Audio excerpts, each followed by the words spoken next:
Well, what is up, and welcome to session 3 of the Change Workshop. Jim, welcome back. Thanks. It's like I never left. It's like we just have been sitting here this whole time. Yeah, it's been great so far. One thing we wanted to let you know right up front is something kind of exciting. We build planes while they're in the air sometimes around here. And so we decided to change the home base for all of the content for the Change Workshop because we wanted it to be way more accessible. We wanted it to be so accessible that it was hard not to find it and hard not to send it to friends and hard to not engage with it all. So yeah, we're going to drop a link in the chat. It is really hard to remember, so I'm sorry for that. It's missionventura.com/change workshop. So there you go. If you go there, what it's going to be is, we'll have the next live stream, information up top, but then you'll have session 1, session 2, session 3. You'll be able to go each one, and it's all going to be there. One of the things I love about the change workshop. There you go. Sorry. One of the things that I love about how you've made the content accessible on there is the timestamps. So seriously, being able to go thank back. YouTube for this specifically, but.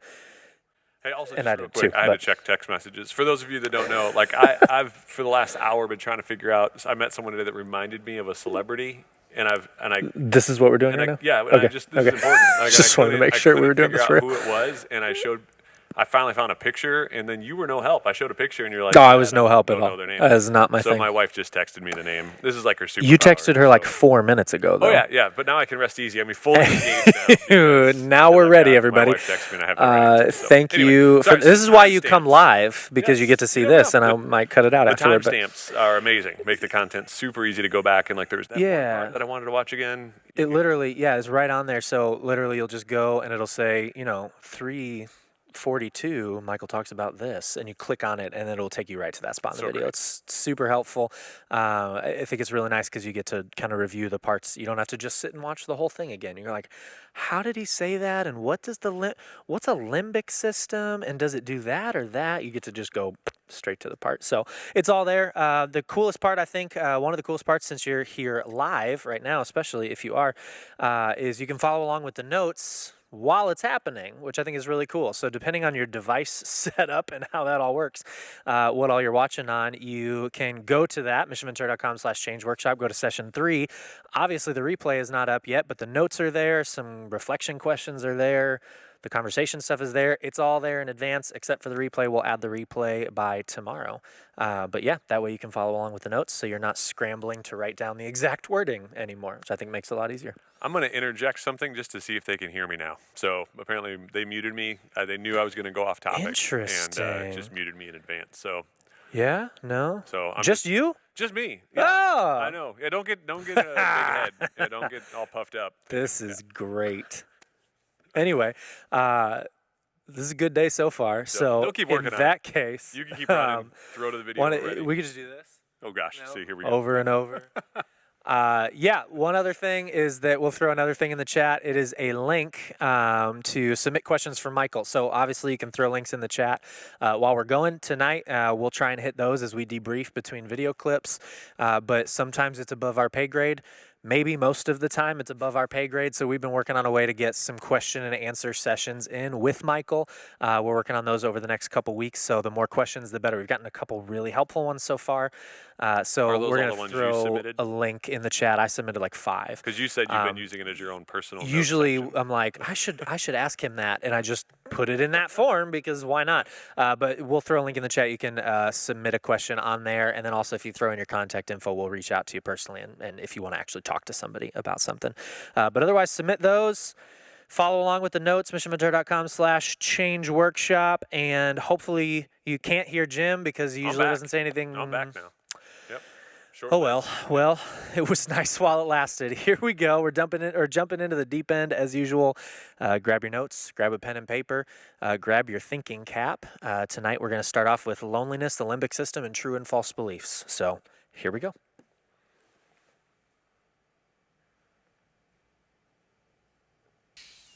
Now we're going to talk about being able to move on by taking out the trash of our past, healing these heart wounds that are sabotaging our attempts at success. I think the main thing that is sabotaging our ability to live out of our true self is loneliness. There's so much research on this, and it's the number one cause of relapse. When I work with the people who are running the rehabs that are using Genesis, and we do relapse, tracking what causes people to relapse, by far the number one thing that causes people to go someplace they didn't want to go and relapse and really sabotage all the hard work they've done in recovery is loneliness. So loneliness is such a powerful negative state of being that it causes us to increase our levels of high blood pressure, heart disease, obesity. We have a weakened immune system, anxiety, depression, cognitive decline, Alzheimer's disease, premature death. And it's estimated that loneliness can shorten a person's life by up to 15 years. It's as devastating on our health, and this is just physically, okay, as obesity and smoking. So remember we talked about adverse childhood experiences, and how they affect us. These are pretty much some of the same symptoms, aren't they? So you see that adverse childhood experiences causes us to be more lonely, which is like putting out a fire with gasoline, right? So loneliness is also the number one cause of depression and suicide. We thrive in relationships. Alone, we merely survive. You just really can't get to be who you want to be, okay, or to where you want to go alone. And I think it's a frustration for most of us, is we know there's a potential in us. There's a potential that we have, and that once that God-given talent that God gave us, tries to manifest itself, something sabotages it. Okay, well, that's what we're going to work on in this session, is how to get to these places that are subconsciously sabotaging our basically attempts at success, not only with just our ministry, but especially in our relationships. And so ways we isolate. Anger, okay? Anger is probably one of the most effective ways of isolating, because what does anger do? Okay, what's it there for? It makes people afraid of you, okay? Yeah, so they can't get too close to see the fear or the shame or the vulnerability that's underneath the anger, okay? And of course, the person doesn't really experience, or feel the shame, or the fear. The limbic system reacts before you're even aware of what it's reacting to. This is why it's so hard to change. Codependency. Now, codependency is relationship addiction. Okay, we're going to deal with that in depth in one of the sessions. But codependency is a control issue, where you try to have to control other people's lives in order for me to be okay. So how do you feel when somebody tries to control you? Okay? You rebel. So it isolates. It drives people away from us. Okay? And defensiveness, of course, same thing. Control issues. Okay? Depression. People are depressed. They don't want to be around you, because you're an Eeyore, you're a downer, and so it can really cause us to isolate. Not only that, when you're depressed, you just really kind of want to be alone in it. And that's one of the hard things about loneliness, is it's so easy to get to be used to it. Okay? Just to get normal, okay? Workaholism, you don't have time for relationships, you're focused and workaholic, okay? Electronics, of course. Electronics are probably one of the main ways we isolate, because we're getting our needs met from artificial kinds of stimuli in relationship. We're being entertained. So temporarily, anesthetize the awareness of being lonely. Okay, TV, of course. Okay, social media is a big time. It's artificial relationships, and this is important because 80% of what we communicate is nonverbal. Okay? And so when we're having relationships by texting or social media or Facebook and all that kind of stuff, we're only getting 20% of the content. Okay? It's your your body language, your facial expressions, in the 60s, and it was your vibes, and, man, that dude's got bad vibes, you see what I mean? But sociologists tell us now that we're becoming a socially retarded generation because we don't know how to read social cues. And because we don't know how to read them, okay, and we feel awkward, we avoid them. Okay? So you can only really have relationships in one-on-one live contact. Okay, this is one that's prevalent right now, is political or religious extremisms. Okay, someone who's a right-wing Republican or a left-wing Democrat. You see what I mean? The politics right now is just so divisive that we're losing relationships. There's a proverb that says, "How far can two men walk together if they don't agree?" You see? So, I mean, have you ever been in a religious argument? Or a political argument? Okay. Yeah. Did you ever win one? No. But what it does, you might win the argument, but you lose the relationship. And I am watching that play out like crazy around the country on you name the issue politically, and it's causing so much division. Right. When what Christ has called us to is unity, and He prayed for it for us. Right. And man, I think it lets us isolate into our own echo chamber so we can hear and being reinforced into the view that we have and everyone else has done. Right. So yeah. All right. Pornography.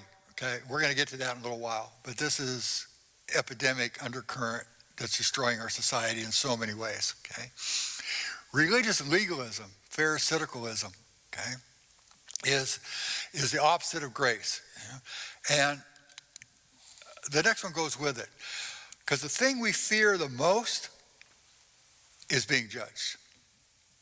It's subconscious, but will isolate in so many ways. Is the fear of being judged. And you know why? Is because judgments create heart wounds. Okay?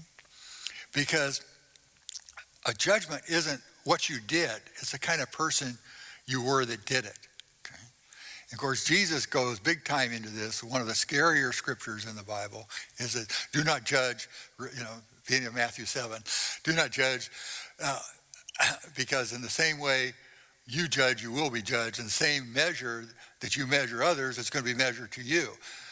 I'm looking for grace on that one, as a recovering Pharisee, which is what I am. It really is true, hardest recovery I've ever had to been, judgments are relapses for me. So I only relapse maybe 50, 100 times a day. Yeah?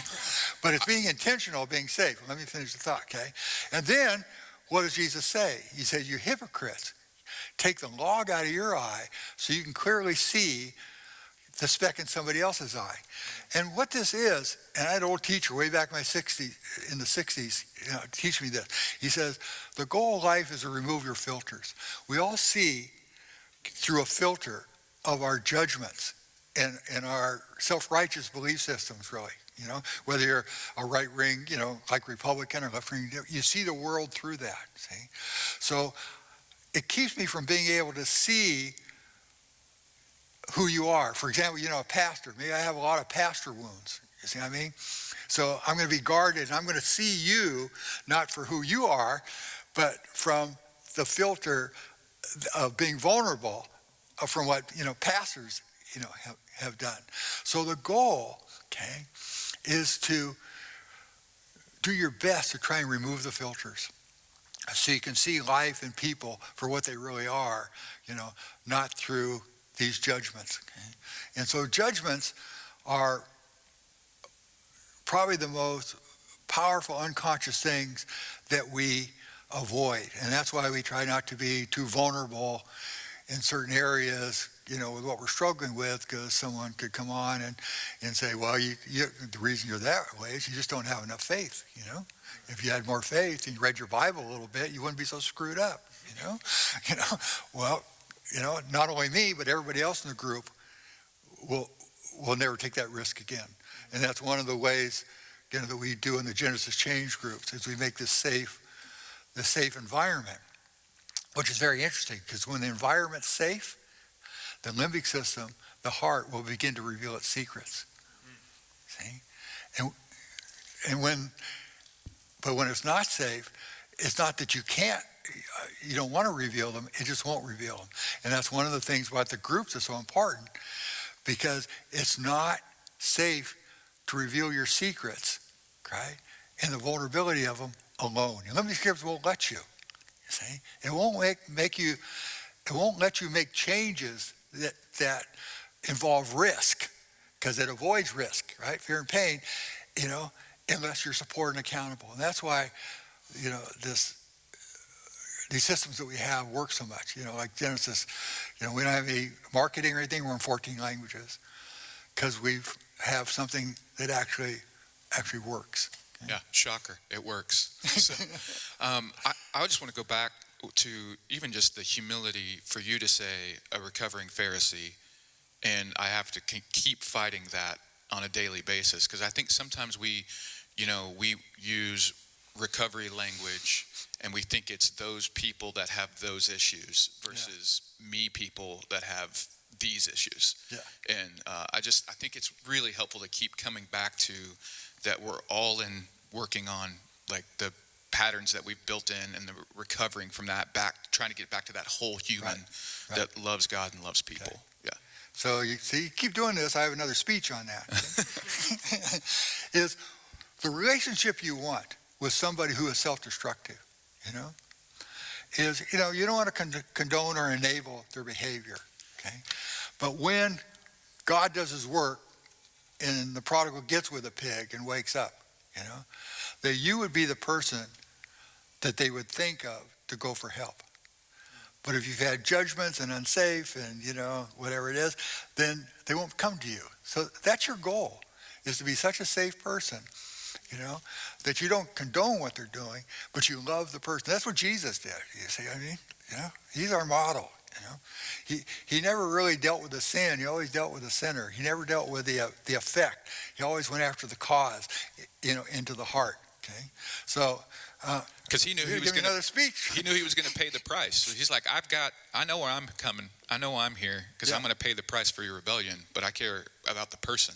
That's right. And I don't get to there because I can pay the price, but I want to impact the person. See, you have a speech on that too. See? You got as many speeches as I do, probably. We'll have a speech contest sometime. Yours are better. So yeah. So.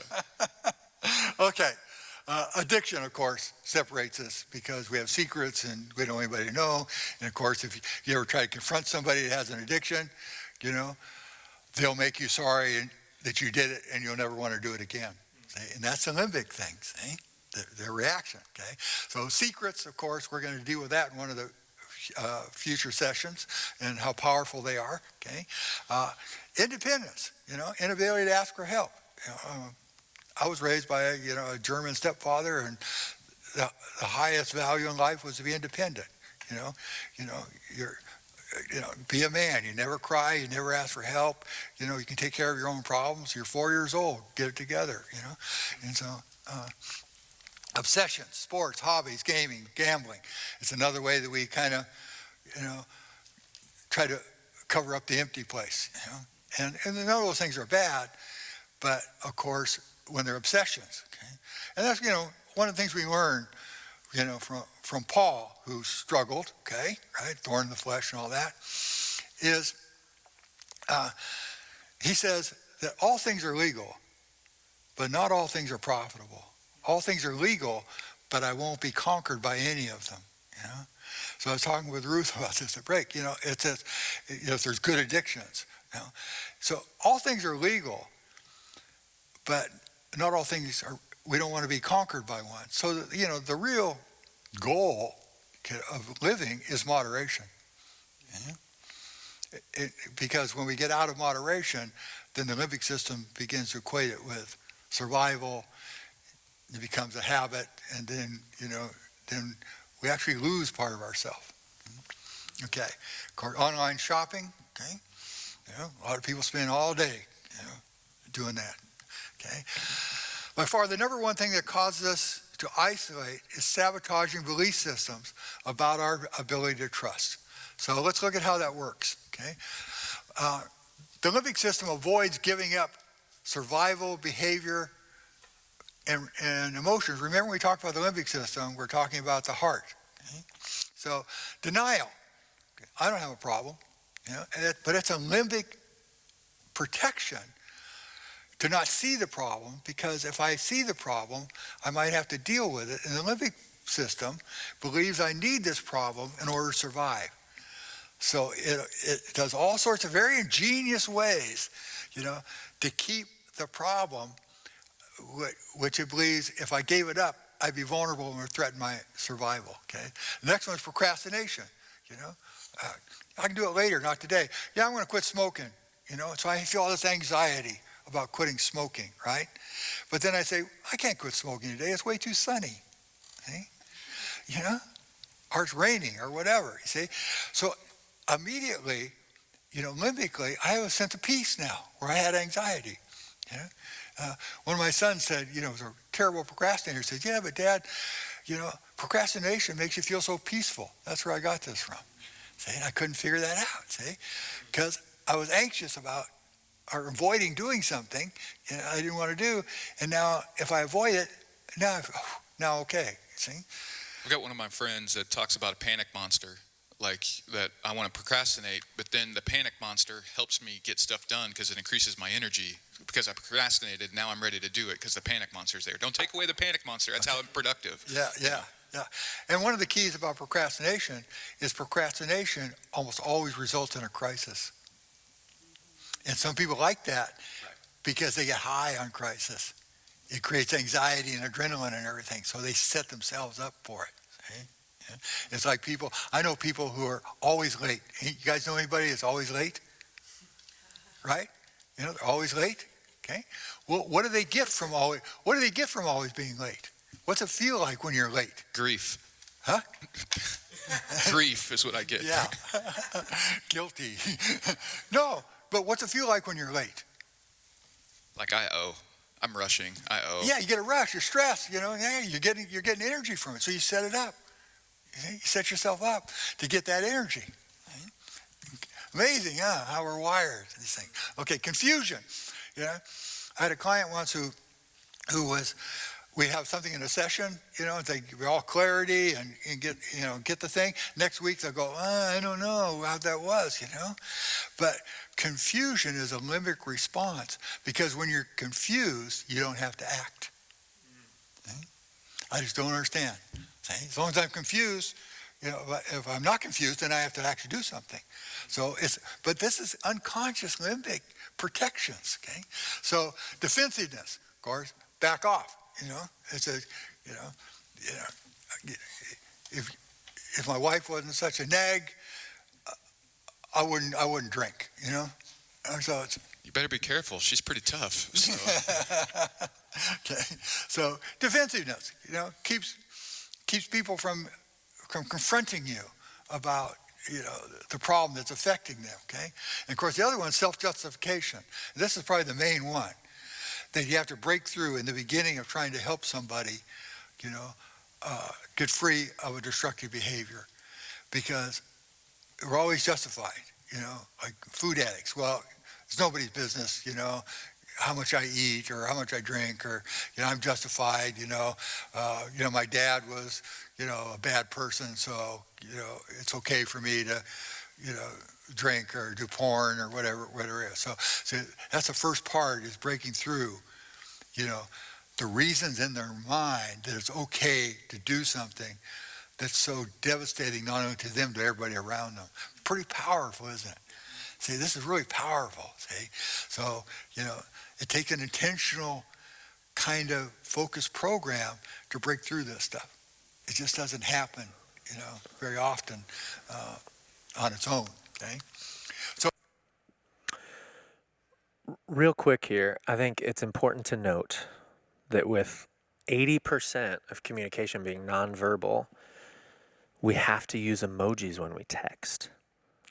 You didn't think I was going there, did you? That solves it, yes. I think it helps. I really do. I mean, there's like a big difference between did you put a period at the end of that sure?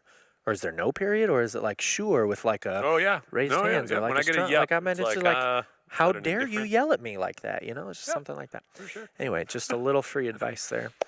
Hey, Anyway. this was deep. Like I had like my mind was racing a little bit with the specifically around the limbic system and its role in this. We went down the rabbit hole like all the way on the limbic system in this one, and we were even talking about before the session. We're like, So let's he's get like three ways things when he straight. said ways the limbic system avoids giving up survival behaviors and emotions. The thought that our limbic system is controlling thoughts and emotions around false beliefs Right, right. is fascinating and terrifying. That aren't real. Yeah. So Right. this idea that like, you know, the limbic system doesn't mature with me. My limbic system isn't like 30. It's just it, right? It's the same as it was. And so that idea that, you know, rejection becomes abandonment, like this. Do we get there yet? All of it's just in my head. No, wait, that's later. Oh, you're No, that was processing out last loud. week. He's processing out loud right now. I do this sometimes. Yeah. We talked about the emotions out of control last week, right? Right. Somebody help me. Yeah, I don't know. I I think kinda we wanna let did. this play Anyway, out. so this Nobody idea help that this is awkward. You know, rejection becomes abandonment. If I get rejected, I'll get abandoned. If I Right. get abandoned as a 2-year-old, I'm dead. Right. Yeah, we talked about that. And yeah, so this idea that this survival brain is saying, you know, if so and so, if my friend, my family, my whoever rejects me, I'll get abandoned and die. And so I'm not going to let that happen. And so I get defensive. And it's like, oh, well, that's just what I do because you made me mad. It's like, no, Right. it's So because of this whole other big thing back here that I didn't even right. think about. So when he Yeah. talks about he used he said, I wrote it down. It's like the limbic system reacts before it is even aware of what it is reacting to. Yeah, yeah. This is why it's so hard to change. It made me realize like how many times logically I can get to the emotion, and that's where I stop Oh, yeah. because I can't really process. And he's gonna be going there in a second, so I don't want to get too far ahead. Yeah, totally. But one of the questions we got in here was around loneliness and isolation. Oh, such a good question because It really was. those are different things. I think so. And I think even one helpful thing that I thought of with two different questions. We got two questions that was like, can you isolate when in the presence of people? Which I thought was really interesting. And then also the second question, you know, am I lonely or do I just like to be alone? And I think those are really important because one of the Sorry, I was checking similarities social there. media. I didn't hear what you just said.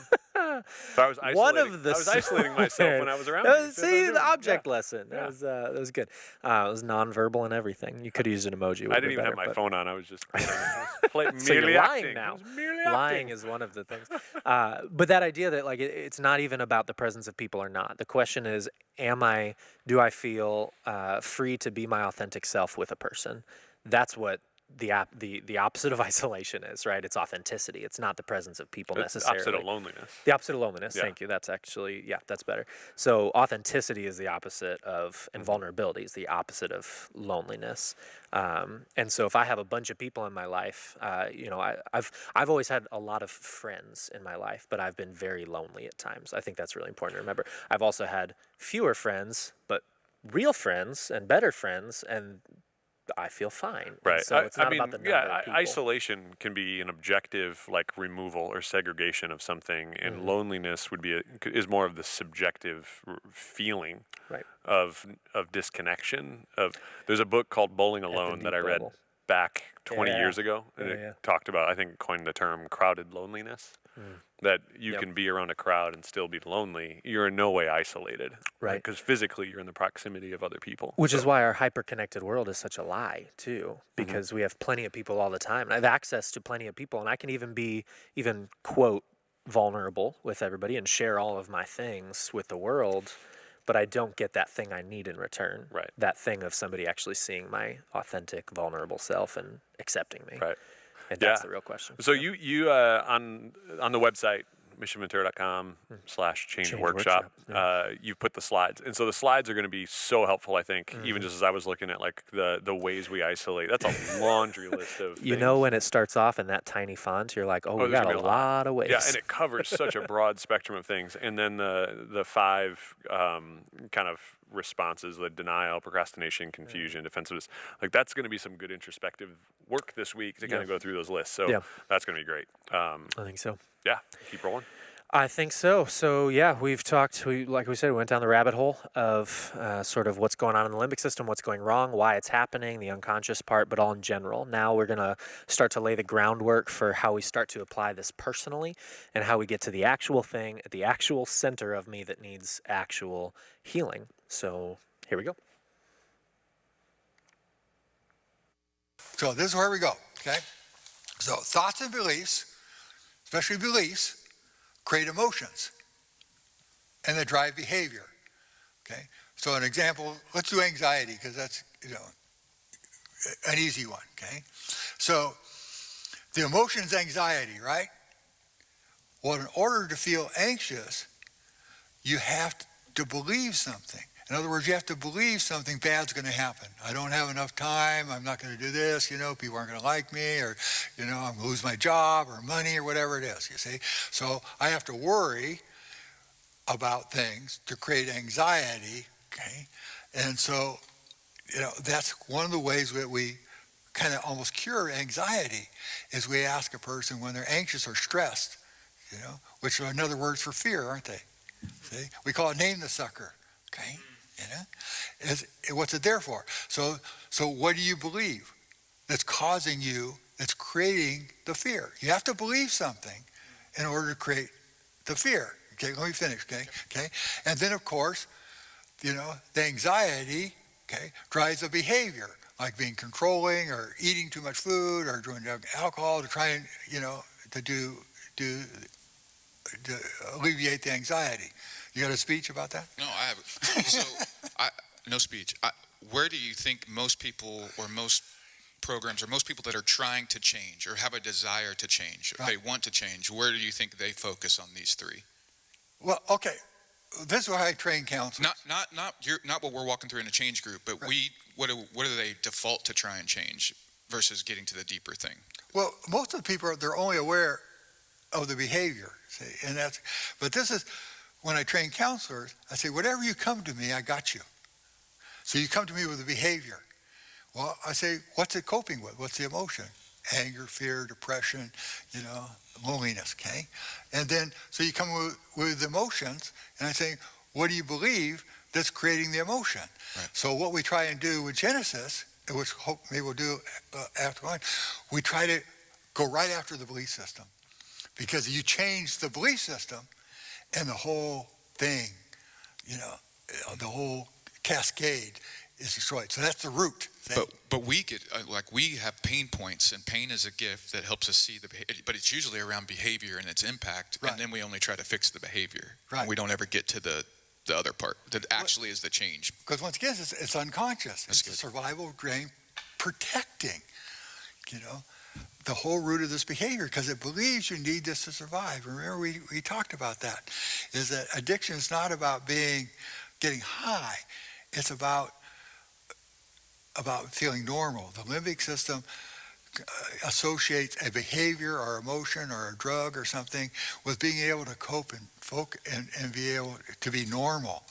And so that's what addiction is about, you see. And that's where the brain starts to create that craving for that. See? So, sorry, Michael. Did you say addiction is not trying to feel high, but trying to feel normal? Yeah. So you said that's great. Yeah. Well, people get high, they just get high. But when the limbic system says, I need to get high, okay, to be able to focus today, or I'm lonely tonight, so I get into like pornography, right? It's because I'm bored, I'm lonely. See, and that's the other thing. See, boredom is different, and this is the main relapse for teenagers.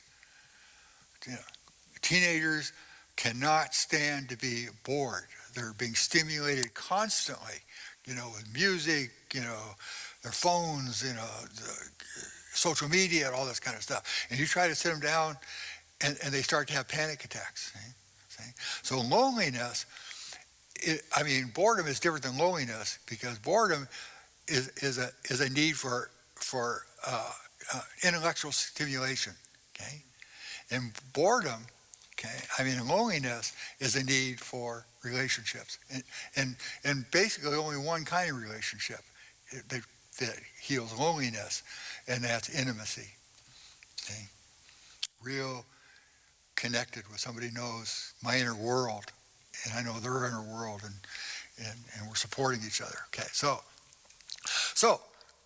under this formula, if you want to change your behavior, what do you got to do? Change the thoughts and beliefs. Right. Okay, and so the goal is to replace these self-lies. Like I don't need anybody. Okay, or no matter how hard I try, it's never going to be good enough. See, these are survival lies, we call them. Okay, and these are distorted belief systems that come out of painful experience. Main one we talked about is I can't trust anybody. I trusted maybe over and over again and kept getting betrayed. See, so limbic system says, well, trusting is a bad thing and makes you feel horrible, so we're not going to do it anymore. So that's where self-gratification behaviors come in. Okay? So, and this is, of course, with the renewing of the mind, and Paul talks about it, and Jesus talks about it too. And true beliefs will create true feelings, thoughts, and behaviors. And what are true beliefs? That I'm valuable, that I have giftings, and especially, how do I know that I'm valuable?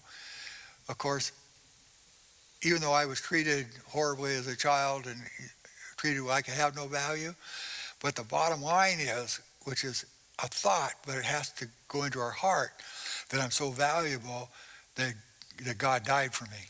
Mm-hmm. What more value could somebody have to that? But how do you get that? From the head into the heart. That's the job of the Holy Spirit, you see. And that heals some of the distortions that I have no value. Because if something has no value, you'll treat it poorly, you see. But something has great value, then you treasure it and you treat it well. So people that grew up as having no value, you see, then they have no restrictions on how they would treat themselves. Yeah, if I could wish anything for anybody, that they would know that they are accepted, they are secure, and they are significant in their relationship with God, that he sent his son Jesus. Like, that's the identity that we have. And when I disagree with that's where pride comes in, that I think too highly of that more than what God thinks of me, of myself, or I think too lowly because I'm disagreeing, that I'm not accepted, or I'm not secure, I'm not significant. So how do you get that from knowing to living? But that's why you're here to help me. Yeah. You see, but you see what I mean, though? Yeah. No, yeah. You see? How does that impact how I really live, and when that identity is? See, it's not a knowledge, it's an experience. You see? And it begins with being born again. Where, it's, I won't give you my testimony on that, but that's where I have a new direction and guidance in my life. Where before I was lost and just confused, had no ambition, had no nothing, didn't know what my talents were. And then once that experience happened to me, I started to uncover my true self. See, and it's been not an easy journey, but what an adventure. I think the last great adventure is serving God, because you don't have a clue on where you're going to go or what you're going to do, and he may take you in places that angels fear to tread, which is what's good for the ADD guys, because they're not going to be good, attachment disorder, those kind of guys. They're not going to be good pew sitters. You got to give them something dangerous to do. And then they're all in on that, you see? Okay. Hey, Michael, sorry, a couple of dots are just like connecting for me. You said like true beliefs, like you can't just know those, you have to experience those, and then that's how it really sinks in our heart. And I'm just thinking about the limbic system and all we've talked about with that. It's like the limbic system only, like it doesn't learn by logic, it's an experience. So it's just like, that's crazy. Yeah. When we talked about before, the experience that heals, a wounded heart, is that somebody makes them feel important again. And that's how God works through people, you see? And especially meaning, value, and purpose. That someone is mentoring me in such a way that they see something in me that I can't see, you know? But they must see it or they wouldn't invest the most important thing and the only thing that heals the limbic system. The only thing that makes me feel value is time. When you invest your time in me, see, that is value. You can give me money, you can give me cars, you can give me toys, you can give me all this kind of stuff, show your love that way. But when you give me time, see, that shows me that I'm important. Nothing else works. It just is so much is clicking for me, even why we have commonality of language and who we're trying to help and all this kind of stuff. It's like we say a lot, grace plus truth plus time. Like we have to have it. Yeah. Like it's, there's no magic switch in that. So yeah, thanks. Everybody wants a piece of the pastor, so how do you do that? Have a great team. Grace plus truth plus time. Raise up a lot of people. Yeah. Yeah, we're both like, oh, wow. What now? No, I just think it's so funny that section starts off with the simplest statement that you look at and you're like, oh, well, duh. Thoughts and beliefs create emotions that drive behaviors. But I clearly don't believe that and haven't internalized it because I constantly just try and fix my behaviors. Oh, and it's well, just it's easier. It's such a downstream problem, and you got to go all the way upstream. And it's interesting because even, a lot of times you think like, okay, well, I only do that though when I'm blank. And it's when I'm feeling blank. And so you get to the emotion, which is helpful. But both of those, like the emotion and the behavior, are literally just data. Like I get data, analyze the data, and it leads me back to the actual problem. Right. And that's a huge shift in thinking because it also makes me really compassionate for other people whose behavior I dislike. Honestly, like if you think about it that way too, like I can have more grace for myself because I got to do some real internal work, but also I got to stop being so annoyed at people's behavior. Yeah. It's just There's just some more. a little side note there, Yeah, that is such a simple graphic, even of just like the cascading of like thoughts and working backwards. They're like, oh, the way that we act is rooted in how we feel, and our feelings are rooted in what we believe. That's it. But it feels really hard to unearth the beliefs. Right. We even got one of those questions. What happens when something happens when I'm 2, like traumatic incidences. I mean, Michael talks a lot about what happens in the first 9 to 12 months of life being so unbelievably impactful and so trajectory setting, which is terrifying. But what do we do? How do we get in touch with that part of ourselves? Especially if it is subconscious. So he's going to, is it in next week, protective personality? Yeah. So next week. He's going to, next week we'll get to watch him lead the panel through an exercise. It is fascinating. That is probably one of the ways you would start to tap into the stuff that you're not cognitively aware of. Right. Right. So. Well, it's even interesting. We talked about it. I just cut you off. Sorry. But it was interesting because it's like, how do you get in touch with the nonverbal part of yourself from when you were 2? But the interesting thing is the limbic system, as we learned first or second session, is also nonverbal still. Right. So the things that my limbic system imprints, those negative experiences, are still nonverbal. And so all the experiences are the things that I hopefully can call back to as memories, but also we construct it. We still have to get to it in an indirect way because I can't talk to my limbic system. I can only drum up the experience and then see what I can do to attach words to it. It's fascinating. Right. And from the Christian perspective, this is why I think why understanding the Bible, like learning the Bible, memorizing scripture can be such a powerful thing when I think about like how I've listened to Dallas Willard talk through some of this stuff. And he walks through like why once you identify your feelings, like you can start to invite scripture, God's word, into rewriting. And I'm like, oh, it's because he's actually just intuitively going like, because that's what's going to change your beliefs. Right. It's inviting God and the Holy Spirit into that level to rewrite the truth. Yeah. Keep me from being angry. Right. But to go way back into like, what are the beliefs that I have, or I think the word he used, which is great, survival lies. Yeah. Distorted beliefs that come from painful experiences. Right. That have now created a belief system that maybe God's word can speak into. Yep. And help correct. So that's pretty pretty great. So That's great. these I love it sections all. keep getting shorter and keep getting deeper. Yeah, it's it's- true. They're yeah. they're like mud. You got to wade through them, but also really good mud. It's not the best metaphor. On that note, Like a facial cleanse type of mud? Like, yeah, all that's right, there you go. exactly what I was Saved it going for you. for. There you go. Facial cleanse, deep cleanse. No, So I this don't know what last that one, is. I wouldn't know. I don't have any idea. So we've got a short video to end tonight that I think has the potential, honestly, to bring a lot of clarity for us as we start drilling down to these false beliefs that can feel like just a minefield, right? I'm walking into the great vast unknown of my subconscious, but luckily Michael's done a lot of work to give us sort of a head start on that, and that's kind of where we'll end up tonight. And I think it's a really helpful place to start and go into the week. So here we go. So false beliefs will create false destructive emotions, thoughts, and destructive behaviors. Okay, so what foundational fears and belief might explain some of the problems in our society? Okay, so what do you think a man's greatest fear is, or belief system? I mean, this is from my experience. I'm 30 years of doing this. This is the most common one. Okay. Not being good enough or trying got something it. and failing. Yeah, I don't have what it takes. Okay, I'm not enough. Once I discovered this, it explains so many mysteries to me. One of them, why do men love war? Women don't create wars. Men create wars.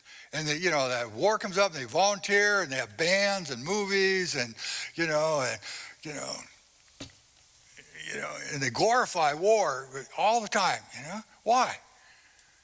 Because I think it's the ultimate experience to see if I have what it takes. When it comes to a band of brothers and charge the machine gun nest, am I going to have what it takes? See? And I look forward to that as a man, see? Men are at their best when they're most challenged. See? Battle. Little kids, swords, and they want a challenge. See? And that's one thing we need to do with especially young people. We need to give them a challenge. See? Especially the boys, because that's where they become most alive. The other one, extreme sports. Okay? Now, I used to live up near Tahoe, and they have something up there called the Death Ride, right? And it's 136 miles with 24,000 feet of climbing. It's got 5 climbs, right? And they have to turn people away. It's the most grueling, painful, awful experience. But what it's about is that last climb, which is 13 miles, average 8% over 9,000 feet in elevation, right? Am I going to have what it takes? There's only one way to find out. See? And this way we're wired. And in the belief system, and of course, sexuality and porn. Men are much more vulnerable and insecure sexually than women are, because we're performance oriented. Am I going to have what it takes? There's a great fear and insecurity about that. It's you see ads all over the place, in newspapers and magazines about sexually enhancing energy and pills and Viagra and size enhancements and all these kinds of things. It's because they play on this fear. If we removed this belief system, if it wasn't there anymore, people didn't believe that anymore, I wouldn't constantly have to be testing myself, trying to find out who I am as a man, and who I have courage and fear and my identity. Okay? I went through a lot of that. I've had, like I said, 27 surgeries trying to overcome my fears and do this kind of stuff. So I didn't learn this stuff in books. Okay? So a woman's greatest fear, from my experience, okay, is I'll always be alone, I'll never be loved. Because women, their basic heart and nature as they're created, they're nurturers. Okay? And so how does that affect us? This fear that I'll always be alone, I'll never be loved. There's something wrong with me. So I would have, so if like there was somebody watching that's like, well, I'm a woman, that's not mine.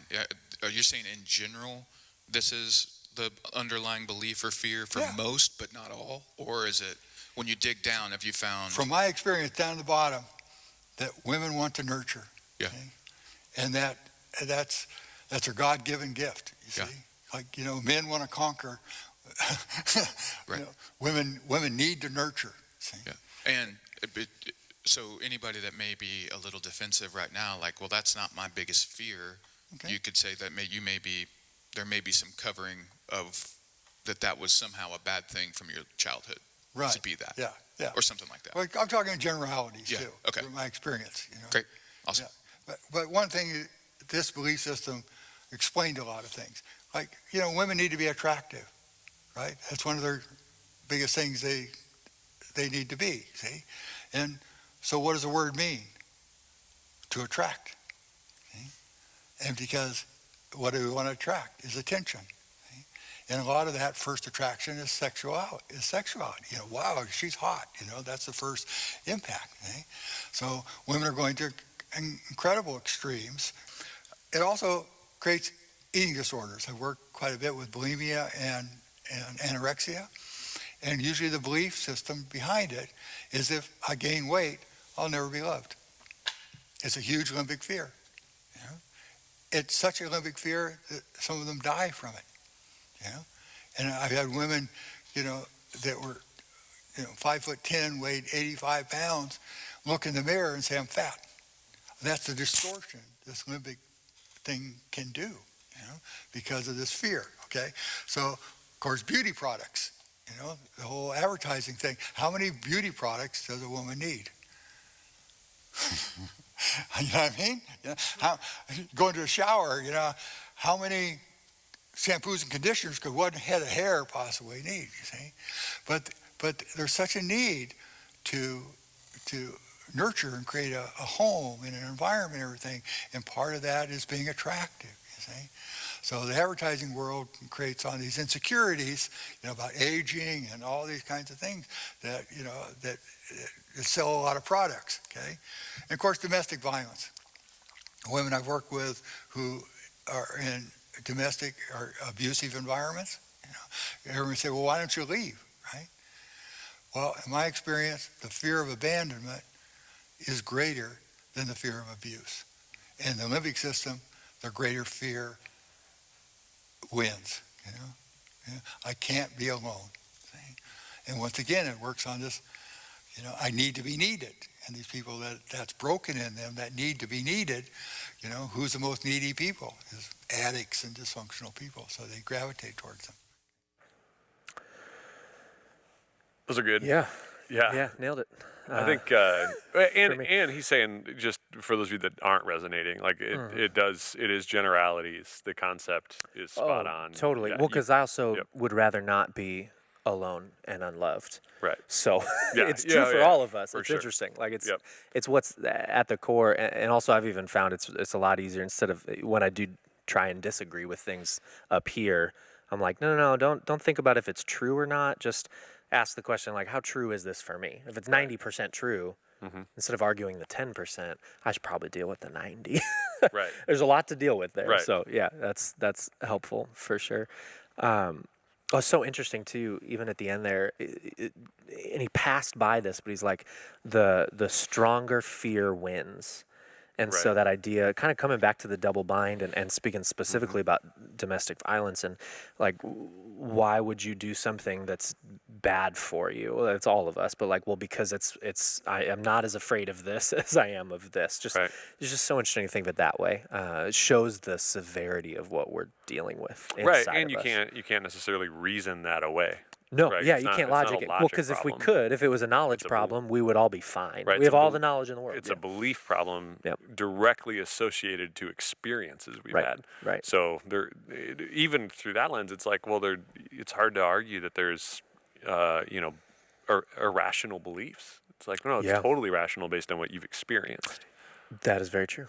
Yeah, it's not that it may not be true as God says it's true, but it's been true for me. I Right. learned this to be true, so you can't argue that. Right. You just have to rewrite it. Yep. Yeah, that's And he touched a little bit. This may feel like a little bit of a right turn, but he did mention porn and sexuality, and it's such an incredible source of pain and shame and damage in our society that largely hasn't been talked about in the church setting. And so Yeah. he has actually, we clipped it out another 10 to 15 minutes, 14 minutes, yeah. 14 minutes. And so I would encourage all of us to like listen to it. It's if you go to missionventura.com/change workshop, it's up right now. So when we're done, yeah. you can So the click over to that. replay's not there yet, but this bonus content, as section's it's called, there. is already there. Yep, because he throws out some stats in this section about porn that I'd love for you guys to go and listen to.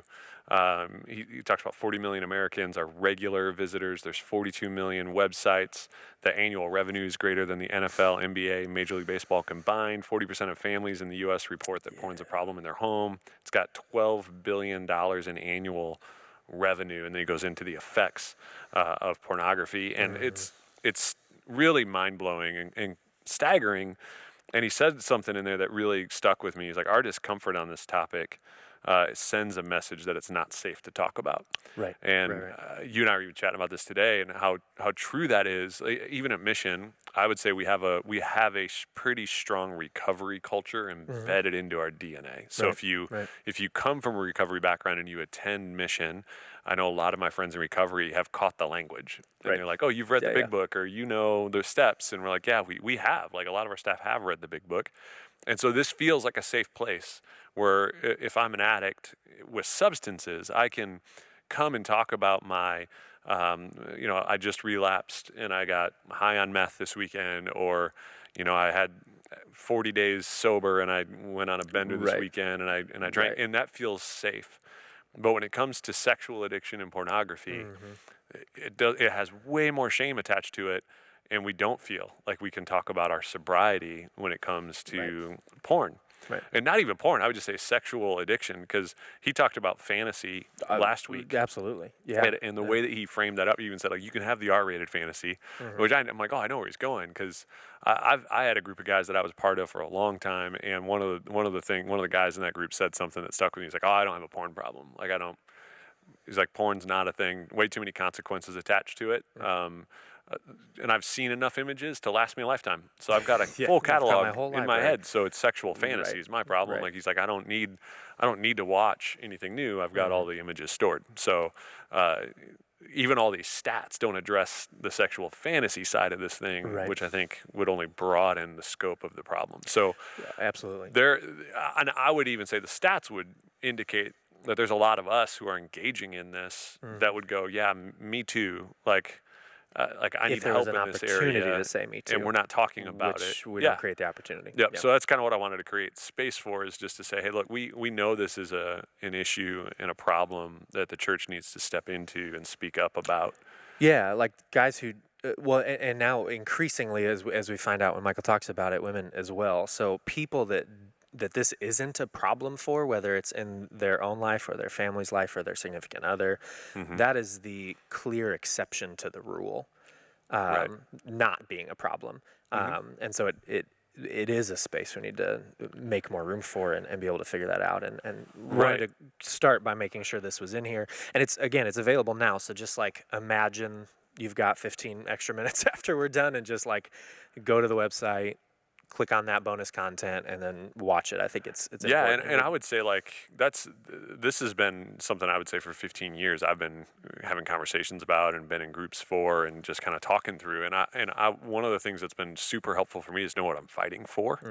Where, like, if I am an alcoholic or I'm struggling with drugs, I know why I need to stay sober, right? And so I even have terms for what sobriety looks like, and then I'm trying to work into recovery. And so I would say it's the same with this conversation. With any type of sexual addiction, there is a level of sobriety. Like, I need to, absolutely. I need to be clear-minded and sober, but I also need to focus on recovery. Right. And the tricky part about this, I feel like, is the fight always, and I was taught, is like, just don't sin. Like, you just Right. can't sin. Don't lust. Right. Don't do. And it's all these don'ts. Mhm. And what was missing for me was the what to fight for. Right. Like, you're actually fighting for purity. Right.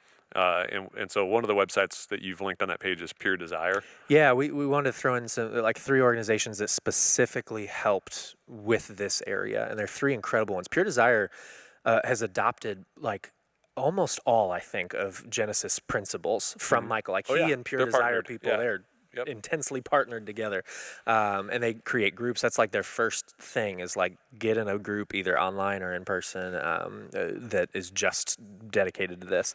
The other 2 also have accountability softwares that are fantastic. One's called Triple X Church, which is just funny.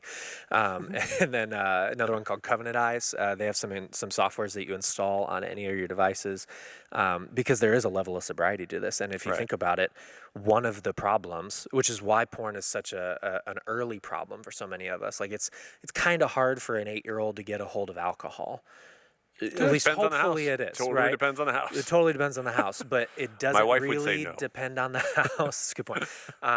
When it comes to an 8-year-old finding porn for the first time, it's unbelievably accessible. And so you think like, well, I can have some safeguards in my life for substances, but the safeguards, if you don't know they're there and possible, they feel impossible. Yeah. Like, how do I not just, oops, it's Yep. in my history. It's Especially, right, like, well, it's just- especially as a it's right parent, there. to your point. Like, I'd never Right. thought of the fact that my 8-year-old at school, that may Right. be where he's exposed to it for Because the first I time. didn't give my kid a smartphone, but His- that his parents, kid has yep. a smartphone Yep. with no restrictions, and yeah, it's a whole different world. And so, yeah, we want to make it a conversation, open it up, link to some of those organizations that are doing some incredible work, and yeah, anything else? Yeah, Anything no, else I you think got I think we'll probably circle back to this a couple Yeah. of times throughout the rest of the workshop. But specifically on this one, I would say, like those software we're pointing to, that would be a picture of sobriety. Like we're Right. going to put things in place to stop a behavior, and I think that's where this conversation often stops short.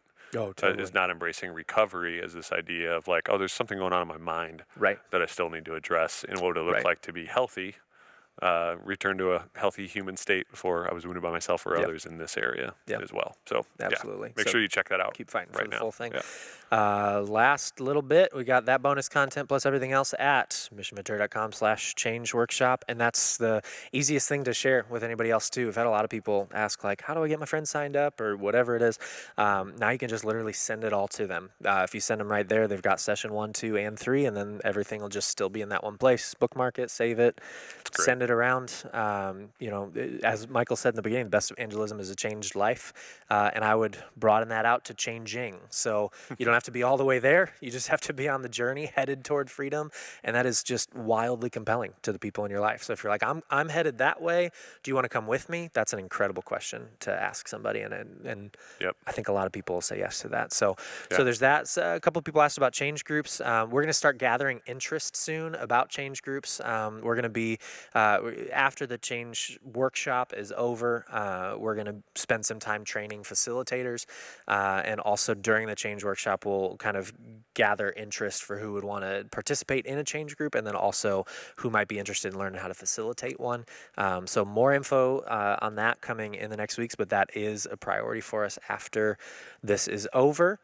Next week, super random, but we're going to need you to print something if you can, or just have the document ready. We'll send it to you early if you want to print it, but it'll also be at missionventura.com/change workshop, so that makes it easier.